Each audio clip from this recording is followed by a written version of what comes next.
There has been something of a sea change in American society over the past 18 months. Most of it could be pinned down to the ongoing COVID-19 pandemic, but other issues were bubbling just under the surface. Questions about racial equity and marijuana prohibition have altered the way we think about policing in the 21st century. Joining Municipal Voice today is Danbury Police Chief Patrick Ridenhour to talk about how municipal police force adapts to our new normal. We'd like to thank our premier sponsor, Digital Back Office Palo Alto Networks. Check them out at digitalbackoffice.com or paloaltonetworks.com. The Municipal Voice is the Connecticut Conference of Municipalities podcast in collaboration with WNHH LP 103.5 FM. I'm your host, Matt Ford. As always, be sure to give us a like and let us know what you're thinking in the comments. CCM's Municipal Voice podcast continues to present a key forum on important state-local issues. The views expressed do not necessarily reflect the consensus views of CCM or member municipal leaders. Chief, thanks for joining us today. Good morning still. Yeah, Good morning. Thank you for having me. So first of all, congratulations on becoming the president of the Connecticut Police Chiefs Association. Thank you. Previously served as vice president of the association, and you've been the chief for Danbury since 2016. Right. Can you tell us a little bit about what drew you to the profession of policing and how kind of your career path led you to be, the top slot in Danbury? Okay. Well, I was born and raised in Waterbury. My father was a police officer in the 50s and 60s and early 70s. So I don't have much of a memory of him as a police officer because I was very little when he was injured and retired. And my mother was a school teacher, so I think public service has just always been in our blood, in our background. So I was born and raised there, and I joined the Waterbury Police Department in 33 years ago now. Wow, time flies when you're having fun, I guess. And it was great to serve in the community where I grew up for 20 years. I went up through the ranks there. I left there as the assistant deputy chief, where I was the chief of the entire uniform division for the department. Then I went to Stratford. I was the deputy chief for a year and a half and the chief for 5.5 years there. And then now former Mayor Boughton gave me this tremendous opportunity to come to the city of Danbury, and I've been here ever since. Yeah, Mayor Boughton took off for the state capitol there to work in the administration. Yes, so he you did. have a new boss this year. That's another thing that's changed recently. Yes. And Mayor Cavo has been great supporter of public safety in general, but the police department. He has served on the city council as president for over a decade. So he was able to hit the ground running, and things are going well here. So far, so good with the new administration. Yes. That's always good to hear. From an outsider's position, at least, it seems like a lot has changed in policing in the last few years. We've got a pandemic, we've got some equity issues going on, we've got lately marijuana, like all sorts of things. What changes have you seen in your 33-year career? Yeah. Well, that's just it. I think a lot of times people, that are new to this see this as a huge change in the way that we do things. But if you've been around for as long as I have, things change, every relatively frequently. New laws come out, new societal norms come out, and we have to adjust accordingly in this profession. So, I don't see the changes that have come as catastrophic. It's the people through their elected officials who decide what our jobs are, and so we just respond accordingly, and hopefully can still give our communities the best professional and service at all times.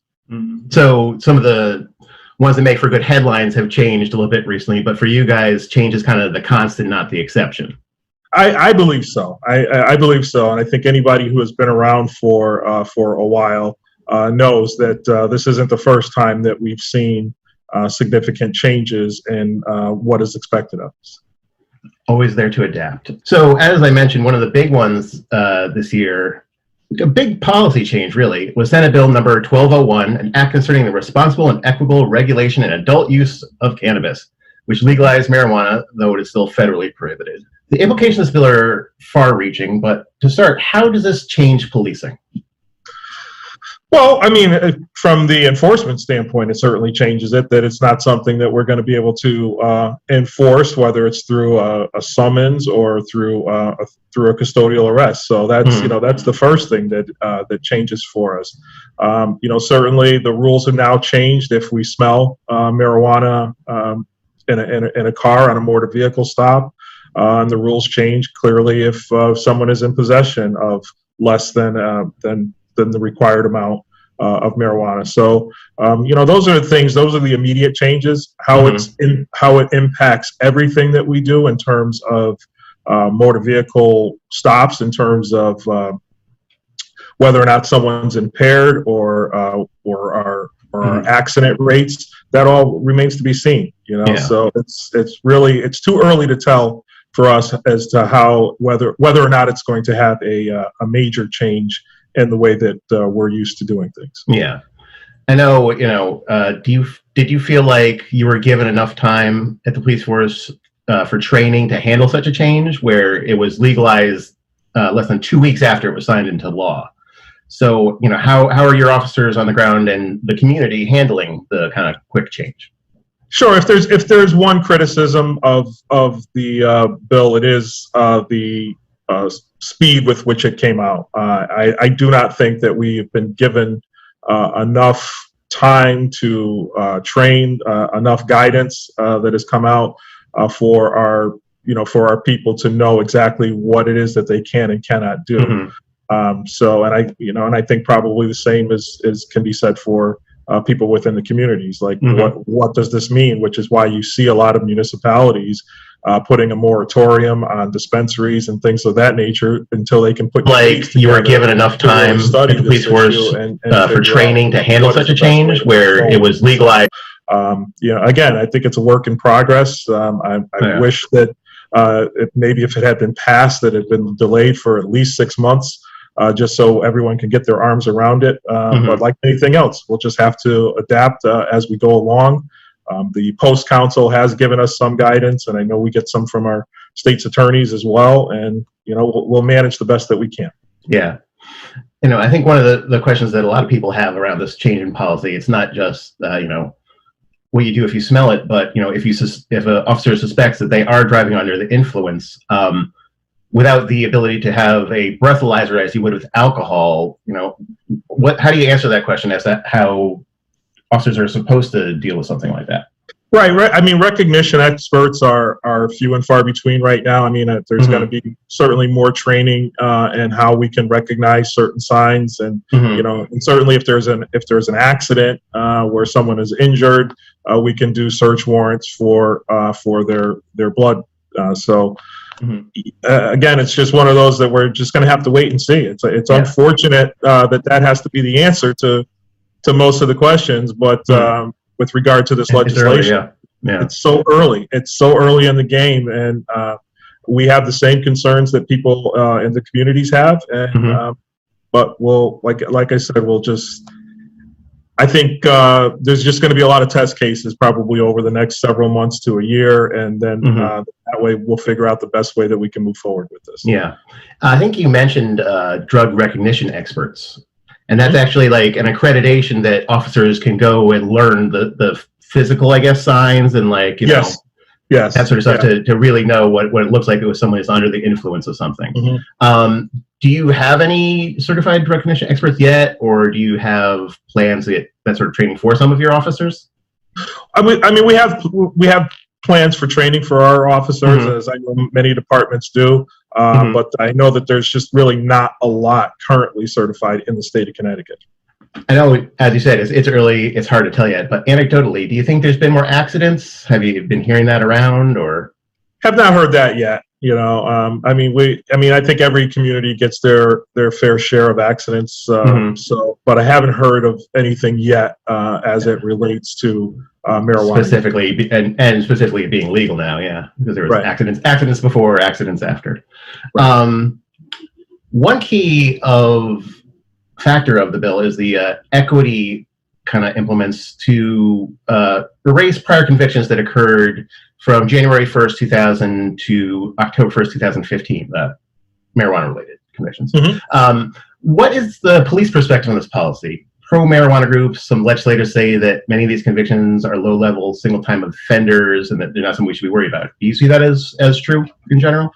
I think if that's the intent, I don't think you're going to find much argument from people who serve as law enforcement officers that I don't think any small-time offense should ruin someone's ability to get decent housing or decent employment. Certainly if there's other factors where there's sales of marijuana and other things that those would have to be taken into consideration. But I think just a simple possession offense shouldn't ruin someone for the rest of their life. Yeah, which is obviously the goal of some of those provisions in the law. Do you think dealing with that kind of change in 2 weeks, but do you think that the fact that Connecticut had largely decriminalized small possession before that kind of made the transition a little easier, that it was already not something that you're necessarily slapping the cuffs right on and hauling them off for?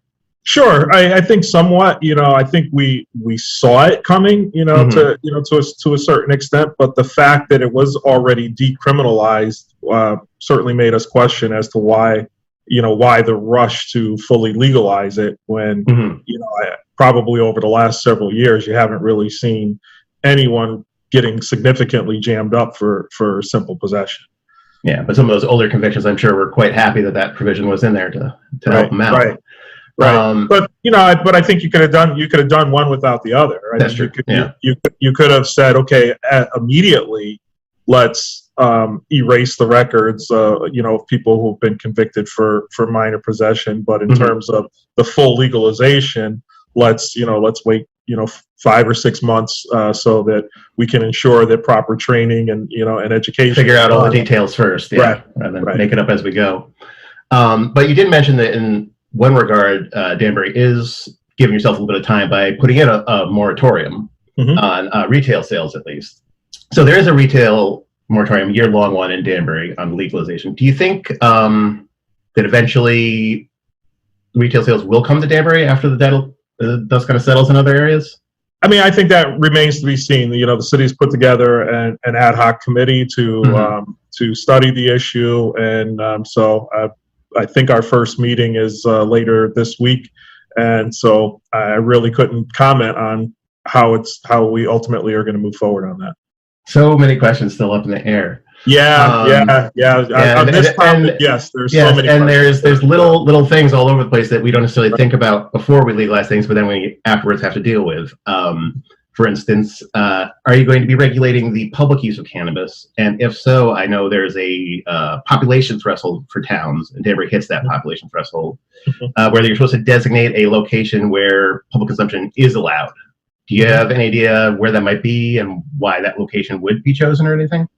No, not at this time. That's that again. I think it's going to be something that's going to be referred to our committee that has several different departments within the city represented, and I think a few members of the city council. And I think that's all going to be part of our charge to determine the best way to handle this new legislation so that it doesn't interfere with the quality of life for people who aren't interested in using marijuana.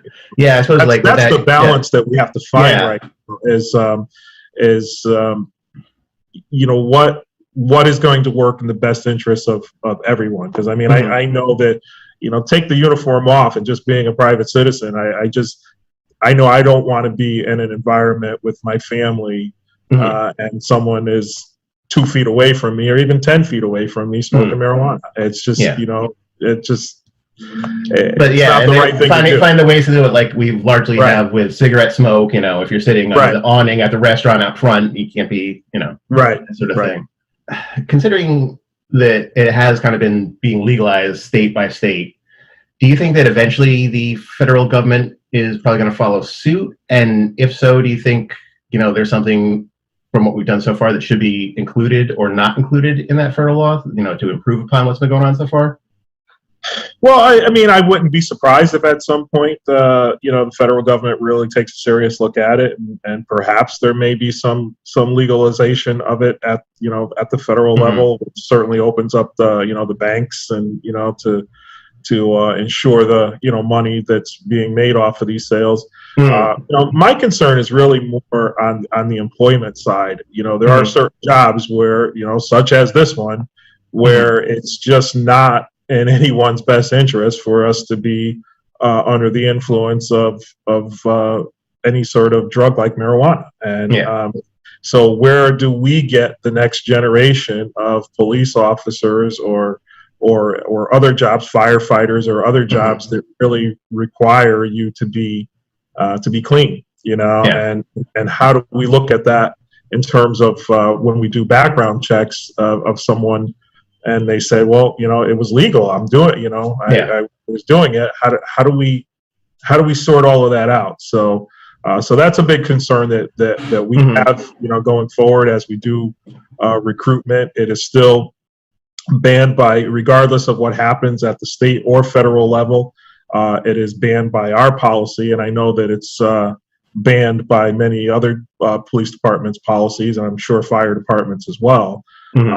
But as society's norms change, it's another challenge that we may face in terms of getting qualified people to take these jobs. One thing I heard in that last part, you were talking about equity, and I know that your department has had a push recently for more equitable hiring practices. Can you talk about that effort a little bit?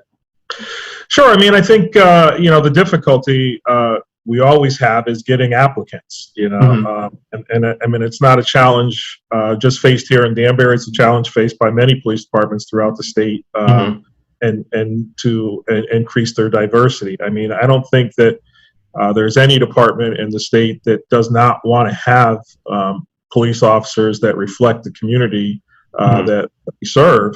But if people don't apply, it makes it that much more difficult for us to hire them. And so here, we're not in an official recruitment period right now, but we've had some success with our last recruitment period by going to certain events like sponsored by our NAACP and our local block parties in some of our communities, and just really talking to people and talking through our Explorer program, which now we call them cadets, but they're which is very diverse as well. And I would love to see in the future some way of being able to use them as a pipeline into our organization. So we've made some gains over the last year and a half, but certainly I would like to see ultimately our department, as well as many departments throughout the state, to be a little bit more diverse and reflective of those communities, because it does go a long way. I know I found it to be very helpful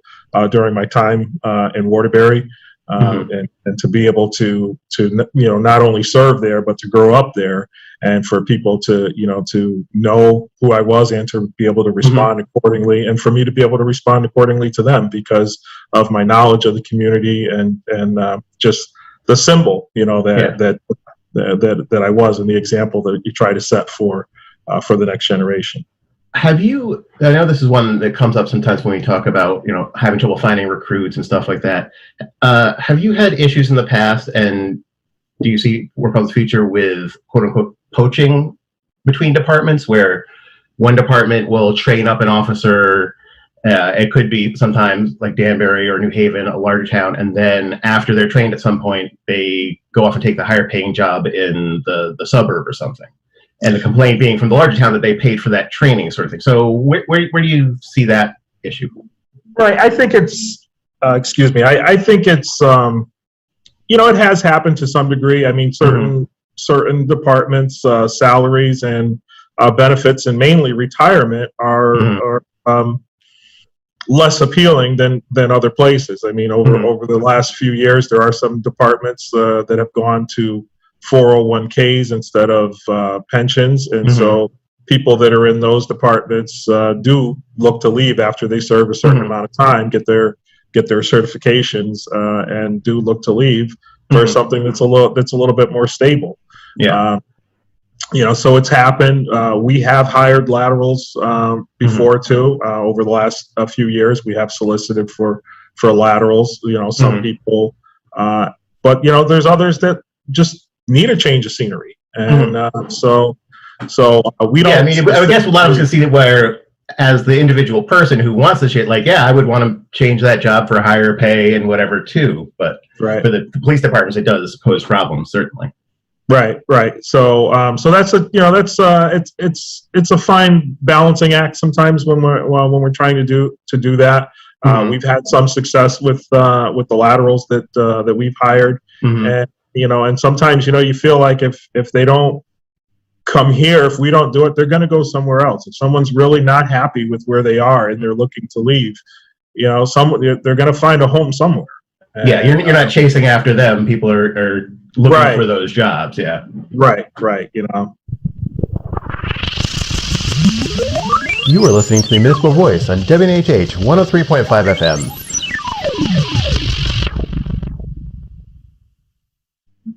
We talked about kind of the marijuana legalization, which was a big one in 2021. But in 2020, the Police Accountability Bill was signed into law. Mm-hmm. At the time, it was referred to as a work in progress. How is Danbury adapting a year later? So far, we've adapted pretty well. I know as of July 1st, the so-called qualified immunity was changed, but it hasn't had any impact on our personnel at this point. Mm-hmm. I mean, there's still a responsibility for the municipality to cover officers who are acting appropriately, mm-hmm. even if there are lawsuits are filed against them. And the only way that they're not covered is when their actions are proving to be willful and unlawful, and mm-hmm. so there's still protections that are there. Mm-hmm. We got ahead of it with our body cameras. We had already been looking at mm-hmm. body cameras prior to the implementation of the accountability bill. We had been mm-hmm. testing them.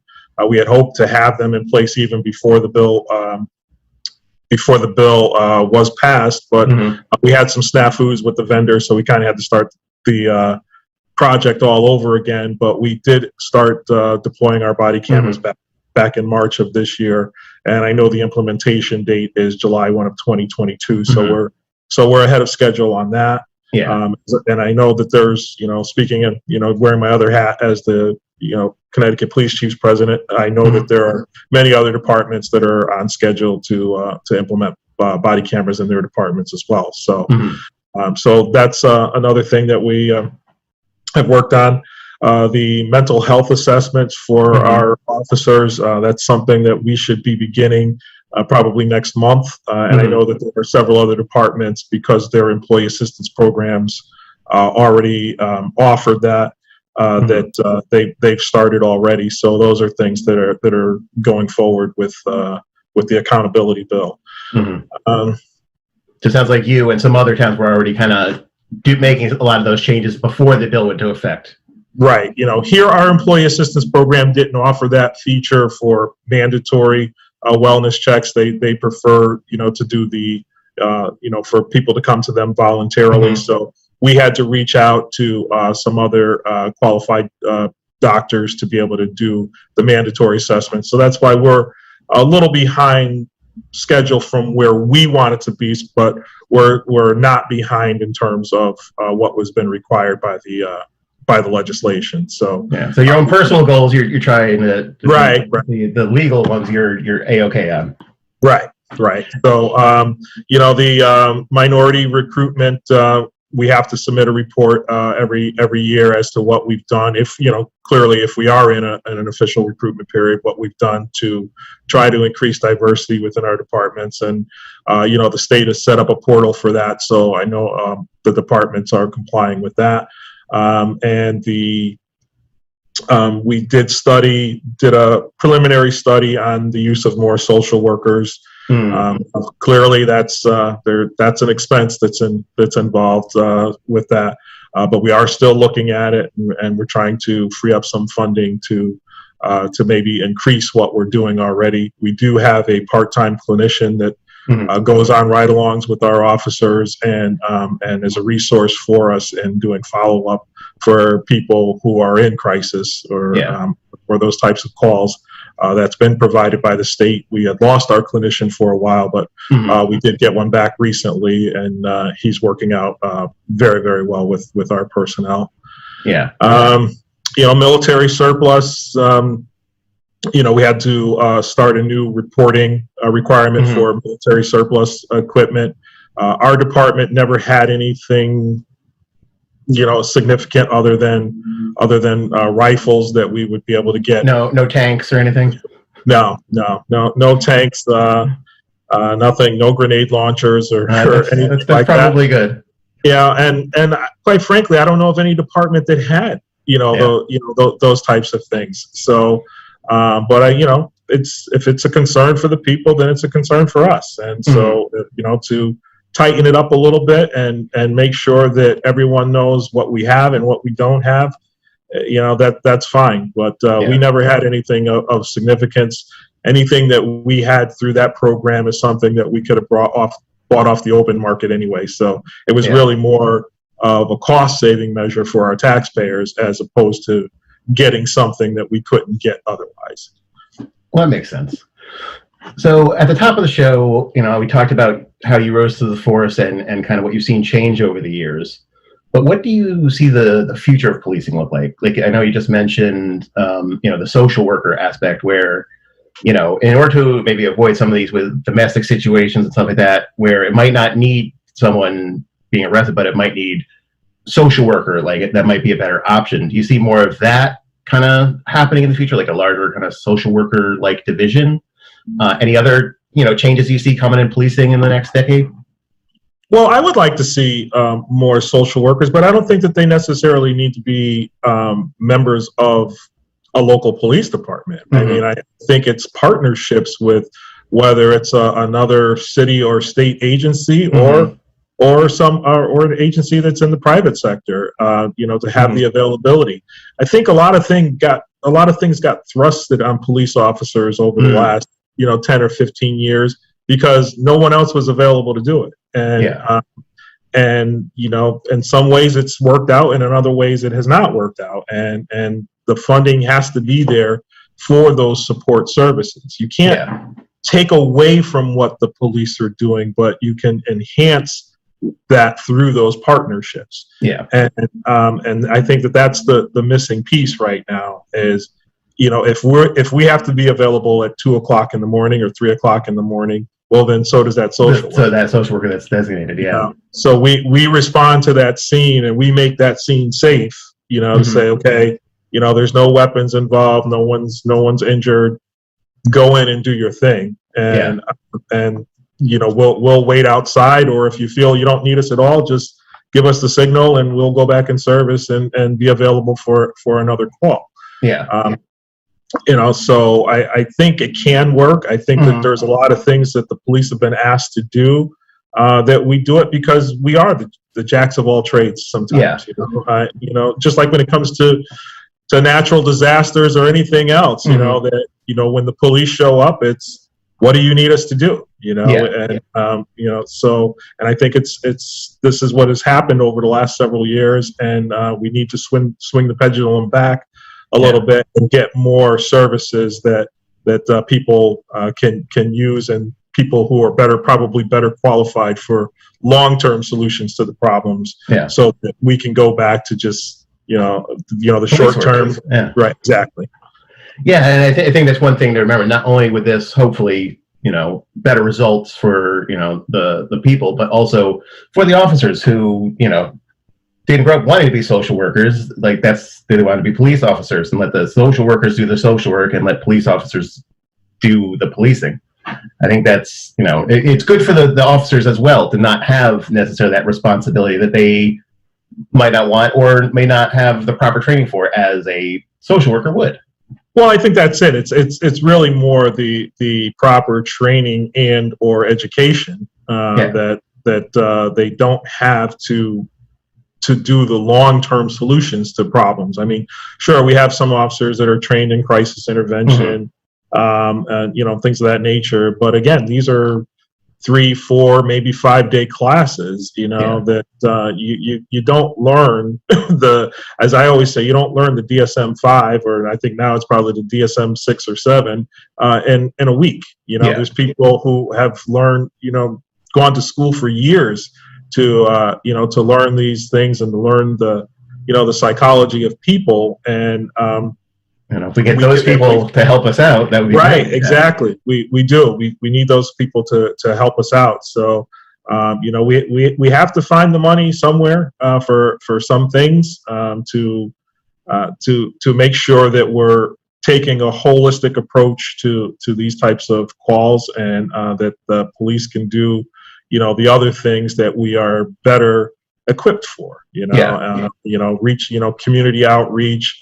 You know, more presence, both you know, direct and omnipresence, and solving, you know, preventing crime and solving crime when we're unable to prevent it. Yeah. And kind of one last question. You mentioned community outreach. Have there been any programs that you've had that you're particularly proud of that you've seen good success with?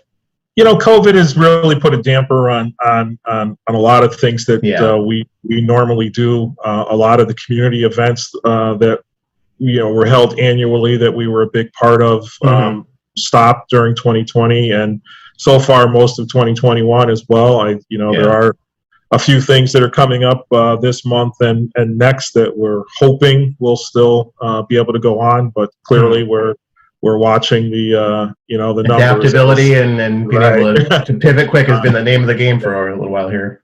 But you know, I'm most proud of our cadet program. We have one of, if not the largest cadet program in the state of Connecticut. At its peak, we have about 170 teenagers as part of that program. A very diverse program where they learn about law enforcement, and they really help us out with a lot of these events, whether it's you know, low-level traffic control, low-level security.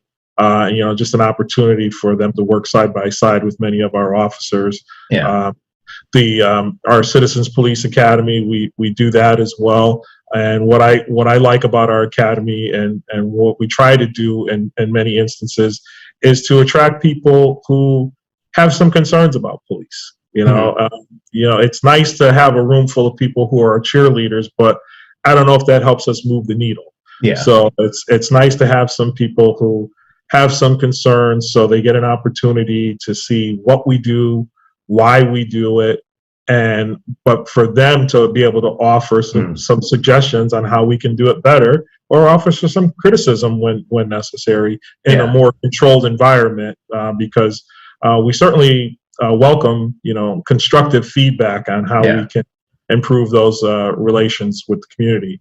And then, like I said, other events. We partner with a group called the Danbury Works Initiative. It's the United Way, our education department, some other city departments, fire department. We all collaborate, and our goal is really to reduce poverty and increase access to information and services throughout our entire Danbury community. Annually, we were having here what we call a party on the patio at police headquarters. We didn't have it last year. Normally it's in August. We probably are going to push it back to September or October this year. But it gives people in the community an opportunity to come to the police station for a positive event. You know, they're not coming to bail someone out, or they're not coming to make a complaint, you know, of being victimized by a crime, but just for a positive event. We have a DJ. We usually give out some sort of items to the community, whether it's back to school items or just information on services that are available throughout the Danbury community. The first year we had it, we had maybe 150 people show up. Chick-fil-A gave us, you know, donated food for us to give away to people. And so the second year we figured, okay, it's probably going to be about another, you know, 150, 200 people. We had over 500 show up. Word spread about the free food. So, you know, so anytime we have an opportunity to show that police officers are just members of the community, I think it's important. A couple of our local churches have big block parties every year, and we try to have a presence at those. There's a local community that has a block party coming up this year. We have a presence at those, and at one of them we actually we actually donate hot dogs and hamburgers. Excellent. And we have a couple of members of our department who are actually there cooking all day for the community. So we try to do as much outreach as we possibly can. Yeah. During the COVID period and over the last several months, we've also engaged our partners from our local communities, our chiefs from 7 of our surrounding towns. We all got together for a community Zoom meeting, sponsored by one of our local organizations, to talk about equity and diversity and any other issues in law enforcement that was on the minds of people in our community. Yeah. And that went over extremely well. And we made a pledge to keep each other informed of events going on in each of our communities. So even if it means, a Bethel or Brookfield or a Ridgefield officer coming over to some of our community events, even if they only stay an hour, just, for that visual, for people to say, wow, Brookfield does care about what's happening in Danbury or Bethel, and vice versa. If Danbury officer goes over to some of their events and can only stay an hour, it just gives that feeling that we're in this together and that we do care about our entire community, not just within our borders. Which is important, especially in a state as small as Connecticut. Exactly. These other towns aren't all that far away, and chases go across borders and stuff all the time. At least I know in New Haven, Hampden, there's always stuff with the back and forth on that. Well, Chief Patrick Ridenhour, thank you so much for speaking with us today. We really appreciate it. Thank you. I hope you have a great rest of your day, and I hope the show airs well. Me too. Take care. Thank you. We'd like to thank our guest, Chief Patrick Ridenhour. We'd like to thank our premier sponsors, Digital Back Office, Palo Alto Networks, who you can check out at digitalbackoffice.com and paloaltonetworks.com. The Municipal Voice is a co-production by CCM and WNHH 103.5 FM. Kevin Maloney is our executive producer, Christopher Gilson is our producer, Harry draws on the boards, and I'm Matt Ford, your host. Be sure to check out our Facebook page and give us a like, and watch out for our CCM chat series on our YouTube page.